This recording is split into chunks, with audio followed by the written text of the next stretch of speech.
प्रिय दर्शकों नमस्कार। मैं पंडित जी.एस. कौशिक दिल की गहराइयों से आपका स्वागत करता हूं आपके अपने YouTube चैनल जी.एस. घृत कौशिक में। ये तो आप जानते ही हैं, इस चैनल के माध्यम से मैं लगातार आपको विवाह से रिलेटेड जानकारियां देता हूं। विवाह में आ रही अड़चनों को दूर करने के कारगर उपाय लेकर के आपके सामने उपस्थित रहता हूं। आज भी मैं एक ऐसा ही रामबाण उपाय लेकर के आया हूं। यदि आपके विवाह में अड़चनें आ रही हैं, विलंब हो रहा है, तो ये उपाय करने से इन सारी समस्याओं से आपको छुटकारा मिलेगा और जल्द से जल्द विवाह का योग बनेगा। आज जो उपाय मैं आपको बताने वाला हूं, ये उपाय आप किसी भी पूर्णिमा के दिन कर सकते हैं और कोई भी कर सकता है। बच्चे खुद भी कर सकते हैं और बच्चों के माता पिता भी कर सकते हैं। लेकिन आजकल बच्चों के पास समय नहीं होता है, वो अपनी नौकरी में इतने व्यस्त होते हैं, उनके पास समय ही नहीं होता शादी के बारे में सोचने के लिए, या फिर अपनी एजुकेशन में बहुत ही ज़्यादा व्यस्त होते हैं। तो ऐसी अवस्था में यदि माँ ये उपाय कर देती है तो बहुत जल्द इसका फल देखने को मिलता है और बच्चों की शादी में जो विलंब हो रहा है, जो अड़चनें हो रही हैं, उनसे छुटकारा पाया जा सकता है। प्रिय दर्शकों, बच्चों के भविष्य को लेकर के माता बड़ी चिंता में रहती है। चिंता पिता को भी होती है, लेकिन सबसे ज़्यादा चिंता माता को होती है, और विशेषकर बच्चों की शादी को लेकर के। क्योंकि मैंने अपने अनुभव में इस चीज़ को पाया है। मेरे पास जितने भी फ़ोन कॉल्स आते हैं, उनमें से लगभग 60% फ़ोन कॉल्स माताओं के होते हैं। और जितने भी लोग मुझसे पर्सनली रूप से आकर के मिलते हैं, उनमें भी लगभग 60% माता ही होती हैं। और उनका एक ही प्रश्न होता है कि सर, हमारे बच्चों की शादी नहीं हो रही है, शादी में लगातार विलंब चल रहा है, भगवान का दिया हुआ हमारे पास सब कुछ है, लेकिन शादी नहीं हो रही है।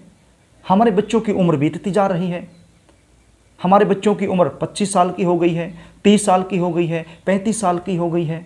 और कुछ माताएं तो ऐसी भी होती हैं, उनका कहना होता है कि हमारे बच्चे 38 और 40 के भी हो गए हैं, लेकिन अभी तक शादी नहीं हुई है। हमारे बच्चे दिखने में भी सुंदर हैं, जॉब भी कर रहे हैं, लेकिन शादी नहीं हो रही है। रिश्ते आते हैं, बातें चलती हैं, लेकिन कोई भी रिश्ता, कोई भी बात शादी में कन्वर्ट नहीं हो पा रही है। और कई बार रिश्ता पक्का हो भी जाता है तो एंड में आकर के कोई ना कोई ऐसी बात निकल कर के सामने आती है कि रिश्ता टूट जाता है। कभी हमारी तरफ से ना हो जाती है, कभी सामने से ना हो जाती है। तो प्रिय दर्शकों, यदि आप भी इन समस्याओं से परेशान हैं, विवाह न होने की समस्या आपको सता रही है, तो आप इस वीडियो में अंत तक बने रहिए। आज जो उपाय मैं आपको बताने वाला हूं, ये उपाय यदि आपने कर दिया तो फिर इन सारी समस्याओं से आपको छुटकारा मिल जाएगा। तो प्रिय दर्शकों, कार्यक्रम को आगे लेकर के चलूं, इससे पहले आपसे निवेदन करना चाहूँगा, यदि आप चैनल पर नए हैं और अभी तक आपने चैनल को सब्सक्राइब नहीं किया है, तो चैनल को सब्सक्राइब कर लें, बेल आइकन को भी प्रेस कर लें। ये मैं अपनी प्रत्येक वीडियो में चैनल को सब्सक्राइब कर लें, बेल आइकन को प्रेस कर लें, ऐसा क्यों बोलता हूँ, सुनिए। पहली बात तो ये, जब आप वीडियो देखते हैं और उस वीडियो में जो उपाय मैं बताता हूँ, वो उपाय आप करना चाहते हैं। मान लीजिए ये वीडियो है, मैंने अपलोड कर दिया, आज ही ये वीडियो आपके सामने आ गया, आपने देख लिया, उपाय को भी आपने समझ लिया और आप चाहते हैं कि पूर्णिमा के दिन ये उपाय मैं ज़रूर करूँगा। लेकिन जब पूर्णिमा आती है, वो उपाय आप करने बैठते हैं तो कुछ चीज़ें भूल जाते हैं कि गुरुजी ने क्या बताया था और कैसे बताया था। तो उस अवस्था में आप दोबारा से वीडियो ढूंढते हैं और वो वीडियो आपको मिल नहीं पाती है। ये समस्या है। यदि आप चैनल को सब्सक्राइब करके रखते हैं तो वीडियो यदि आप ढूंढते हैं तो बहुत जल्द आपको मिल जाती है और वो वीडियो आप देख लेते हैं, और वीडियो देख करके उसको समझ करके उपाय आप करते हैं तो उसका रिजल्ट जल्दी मिल जाता है। तो इसलिए कहता हूं कि चैनल को सब्सक्राइब करके रखें। दूसरा, मेरे पास बहुत सारे दर्शकों के कमेंट आते हैं, फ़ोन कॉल्स आते हैं कि सर आप उस विषय पर वीडियो बनाएं, आप इस विषय पर वीडियो बनाएं, जबकि उन विषयों पर मैं पहले से वीडियो बना करके अपलोड कर चुका होता हूं, लेकिन वो चैनल सब्सक्राइब न होने के कारण आपके सामने नहीं आता है और आपका समय बर्बाद होता है।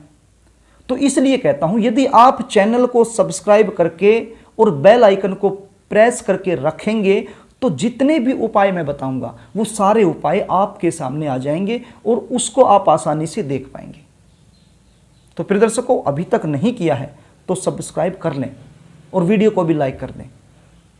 अब आप उपाय सुन लीजिए, इसको थोड़ा सा ध्यान से सुन लीजिए। जो विधि विधान तरीका मैं आपको बताने वाला हूं, उसी तरीके से आपने ये उपाय करना है। मैं पहले भी आपको बता चुका हूं, अब भी आपको बता दूं, ये उपाय आपने पूर्णिमा के दिन करना है। और इस उपाय को आप सुबह के समय भी कर सकते हैं और शाम के समय भी कर सकते हैं। अब इस उपाय को करने के लिए आपके पास होना क्या चाहिए? सबसे पहले होना चाहिए आपके घर में तुलसी माता का पौधा। प्रिय दर्शकों, यदि नहीं है तो आप अपने घर में तुलसी माता का पौधा जरूर लेकर के आएं। दूसरा चाहिए हार श्रृंगार के पौधे की छोटी सी जड़। आप समझ रहे हैं, हार श्रृंगार का एक पौधा होता है, उसकी छोटी सी जड़ आप ले आइए। कहीं पर भी अड़ोस पड़ोस में मिल जाएगा, या फिर आपके घर में ही है तो आप छोटी सी जड़ ले लीजिए, या फिर कहीं भी आपको नहीं मिलता है तो कहीं पार्क में जाकर के आप ले आइए। यदि पार्क में भी ना मिले तो फिर कहीं नर्सरी में जाकर के ले आइए, जहां पर बहुत सारे पौधे होते हैं, तो वहां पर आपको जाकर के मिल जाएगा। एक छोटी सी जड़ ले आइए। यदि आपको कोई जड़ नहीं लेने दे तो फिर आप एक पत्ता ले आइए। पत्ता तो आप लेकर आ ही सकते हैं, पत्ते के लिए तो कोई भी मना नहीं करेगा। तो एक पत्ता ले आइए, साथ में एक केसर की डिब्बी आपके पास होनी चाहिए और थोड़ा सा गंगा जल। बस ये चीजें आपके पास होनी चाहिए। प्रिय दर्शकों, पूर्णिमा के दिन सुबह उठ करके स्नान आदि से निवृत्त होकर के ये उपाय आप कर सकते हैं। यदि सुबह के समय आप नहीं कर पाते हैं तो शाम के समय भी ये उपाय आप कर सकते हैं। या तो शाम के समय दोबारा से आप स्नान कर लीजिए, या फिर अपने ऊपर गंगा जल का छींटा दे लीजिए। प्रिय दर्शकों, ये जो केसर आप लेकर के आए हैं, इसको आप एक कटोरी में रख लीजिए। कटोरी कोई भी हो सकती है, और थोड़ा सा उसमें गंगा जल डाल लीजिए और इसको मिला लीजिए। केसर का घोल बना लीजिए, और इस घोल में अब जो हार श्रृंगार के पौधे की जड़ आप लेकर के आए हैं, इस घोल में इसको डाल दीजिए। यदि आप पत्ता लेकर के आए हैं तो पत्ते को डाल दीजिए। तो केसर में मिलाकर के उस पत्ते को दोबारा से निकाल लीजिए, और अपने बच्चे के सिर से, चाहे वो लड़का हो या फिर लड़की हो, उसके सिर से आपने 7 बार घुमाना है। कैसे घुमाना है? क्लॉकवाइज। जिस प्रकार से घड़ी घूमती है, जो दीवार घड़ी घूमती है, कोई भी घड़ी हो, जिस प्रकार से वो घूमती है, उसी प्रकार से आपने अपने बच्चे के सिर के ऊपर से घुमाना है, क्लॉकवाइज घुमाना है। कितनी बार घुमाना है? 7 बार घुमाना है। यदि जड़ आप लेकर के आए हैं तो उस जड़ को घुमा दीजिए, और यदि पत्ता लेकर के आए हैं तो उस पत्ते को घुमा दीजिए।